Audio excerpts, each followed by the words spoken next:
ہماری اور آپ کی سب کی ڈیوٹی ہے کہ ہم خدا پہچاننے کی کوشش کریں. خشیت کا لیول اسی وقت بڑھے گا جب ہمارے اور آپ کے دلوں میں معرفت ہو. کسی مفکر نے بڑی خوبصورت بات کی. بندہ سانپ سے ڈرتا ہے کہ نہیں ڈرتا؟ یہاں آ جاؤ تو جتنی کرسیاں بھری ہیں وہ بھی خالی ہو. سانپ سانپ سانپ سانپ سانپ سانپ کہہ کے بھاگ جائیں گے. خود کو بچائیں گے.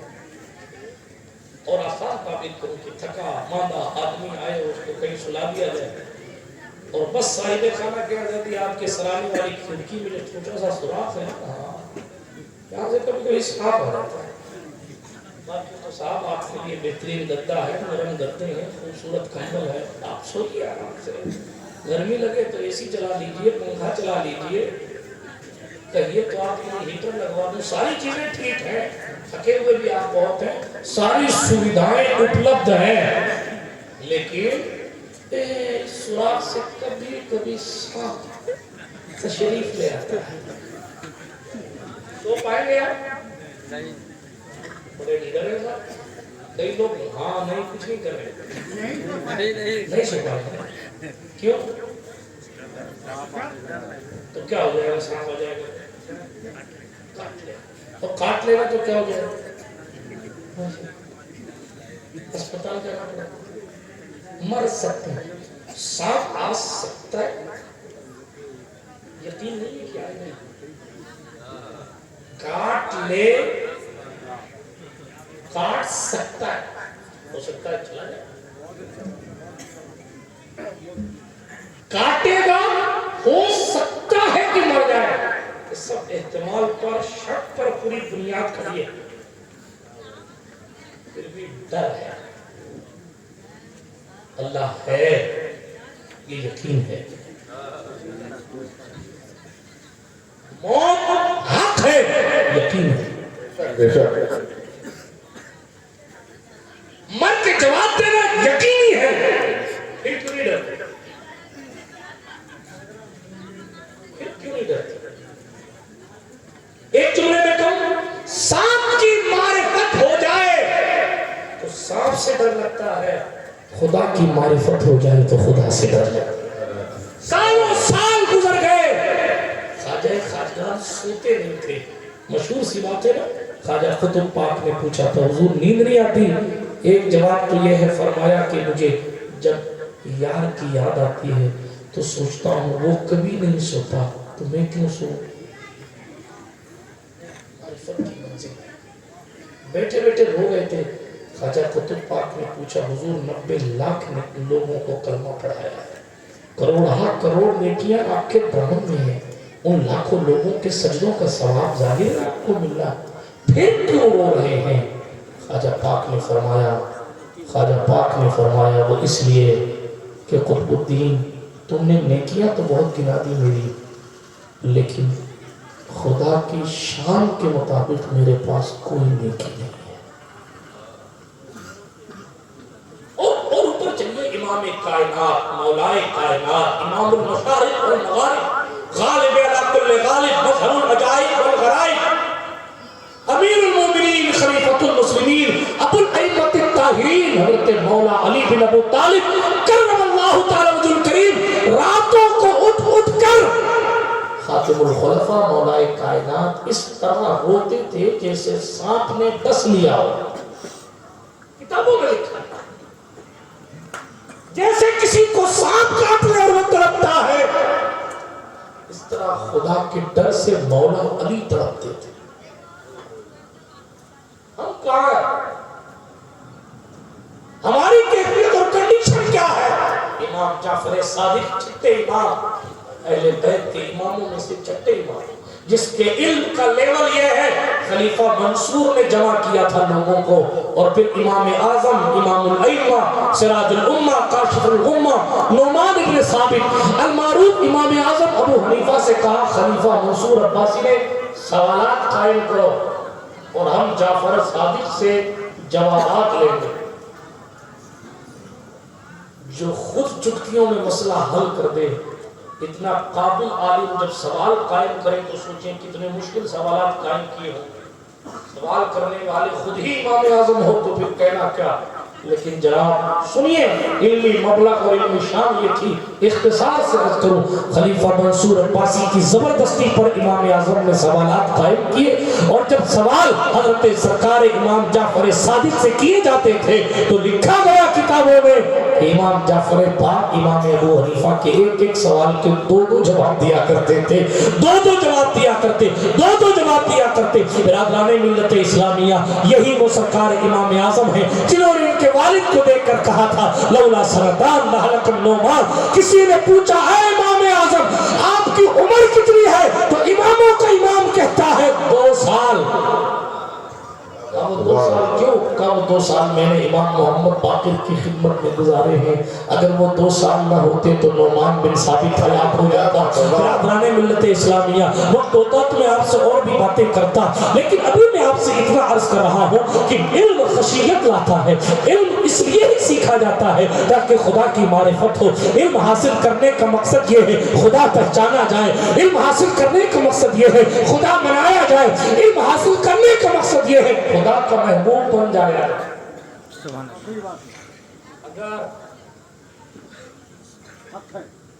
اگر آپ کا علم آپ کے دل میں خدا کی محبت اور خدا کا خوف نہیں لا پاتا, علم تو ابلیس کے پاس بھی بہت تھا.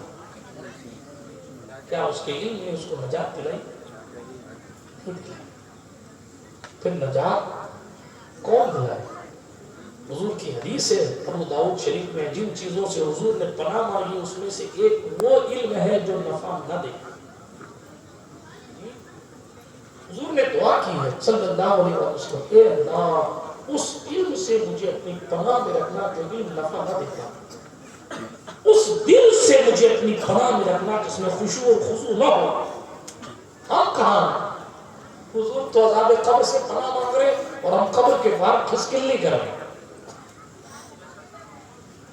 امام حسن بصری قبرستان جاتے تو اتنا روتے تھے کہ قبر پر پانی ڈالنے کی ضرورت نہیں پڑتی تھی اور ہم گیم کھیل رہے. قبرستان کی دیواروں کے سامنے چوہے کھیلے جا رہے. قبرستان کے برابر میں کھڑے ہو کر شادیوں کے ڈی جے بجائے جا رہے ہیں. حالانکہ موت کا تذکرہ مردہ زندہ کرنے والے عیسیٰ یہ آپ نے سنا نا مردہ جلا دیتے تھے. صاحب نزہۃ المجالس نے لکھا ہے کہ سرکار عیسیٰ کے سامنے موت کا ذکر ہو جاتا تو ان کے جسم سے خون نکلنے لگتا تھا. اور ہم ایسی موٹر کشتی والی زندگی جی رہے ہیں کہ صاحب ہم تو یوں ہی سیدھے چلے جائیں. ہماری جیب میں بورڈنگ پاس رکھا ہوا ہے جنت کا یوں دکھائیں گے اور یوں انٹری ہو جائے. اعلیٰ حضرت پہ تو کہا شب صبح تک سونا تجھے دن لاہو میں کھونا تجھے.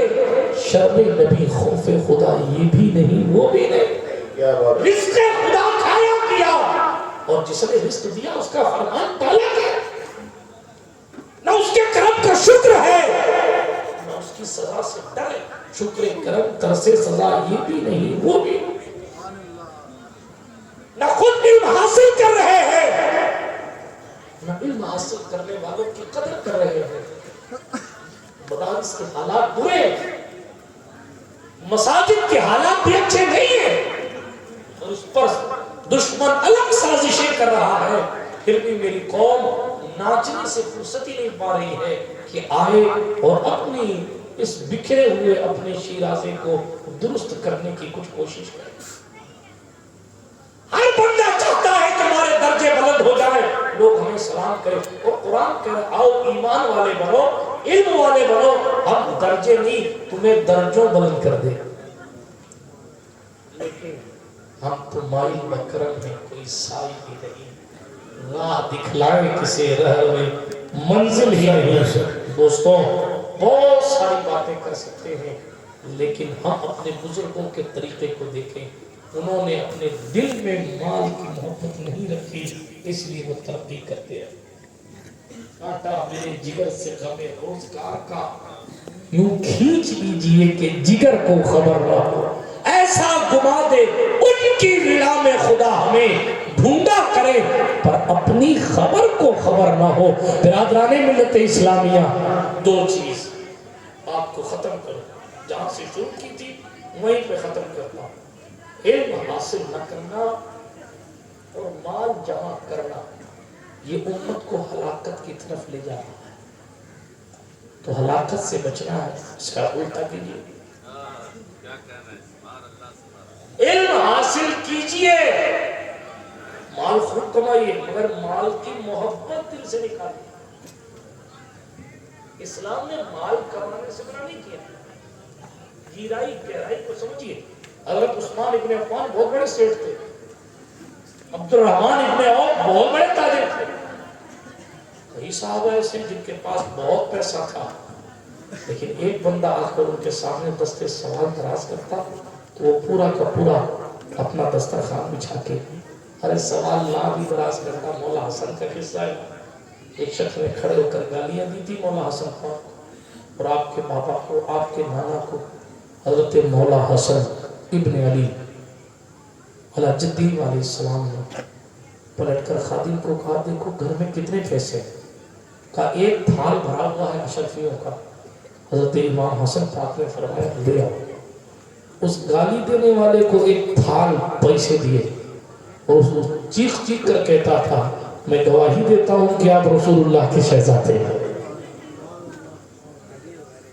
مال کی محبت ہوتی تو پوری زندگی میں 3 بار اپنا پورا مال کیا خدا کی راہ میں خرچ کرتے. مال کی محبت صدیق اکبر کو ہوتی تو کیا بدن کا کرتا اٹھا کے بھی اسلام کو لیے دے دیتے. مال کی محبت مولا علی کے دل میں ہوتی تو پھر کیا امیر المومنین کوفہ کے سارے بیت المال کے مال کو پورے اطراف میں بانٹ کر جناب اس بیت المال پہ جھاڑو لگا کر مولا علی نے پانی چھڑکا اور 2 رکعت نماز ادا کی اور نماز ادا کرنے کے بعد پھر کہا اے اللہ گواہ رہنا علی نے 1 روپیہ بھی اپنے لیے نہیں رکھا ہے، سب تیری امت تیرے محبوب کی امت کو بانٹ دیا. طوفان نوح لانے سے کیا فائدہ ہے؟ چشم 2 اشک ہی کافی ہیں اگر اثر کریں. اس لیے جو دین کے قلعے ہیں انہیں سنوائیے، ایجوکیشن لیول کو اپ کیجیے، بڑھائیے اور خود بھی پڑھیے. علم حاصل کرنے کی کوئی عمر نہیں ہوتی. بہت سے صحابہ ایسے ہیں جو 40 سال کی عمر میں مسلمان ہوئے تو 40 سال کی عمر میں قل اللہ پڑھنا سیکھا. 50 سال 60 سال کی عمر میں مسلمان ہوئے تو 60 سال کی عمر میں قل اللہ پڑھنا سیکھا. جی بات سمجھ شریف میں آ رہی ہے آپ کے؟ اس لیے قرآن صحیح پڑھنا سیکھیے. سیکھیں گے انشاءاللہ بہت کم لوگ انشاءاللہ صاحب سیدھی بات ہے. ہمارا کام کیا ہے؟ آپ یہ سوچیں گے صاحب ہم نہیں پڑھیں گے اور قیامت میں پوچھا تو جائے گا.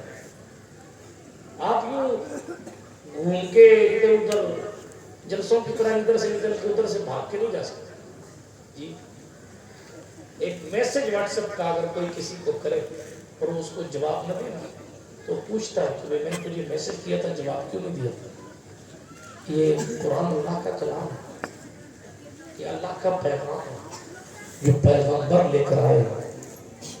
اللہ پوچھے گا ہم نے بھی تو کچھ میسج بھیجا تھا، ہمارا میسج تم پڑھنے کی استھتی میں نہیں ہے، کیا جواب دو گے؟ پیر صاحب کا جواب نہ دو تو پیر صاحب سے 4 قدم بھاگتے ہیں حضرت کو کیا جواب دیں گے؟ پہلے جواب معقول تلاش کر لیں پھر حضرت کے سامنے جائیں گے.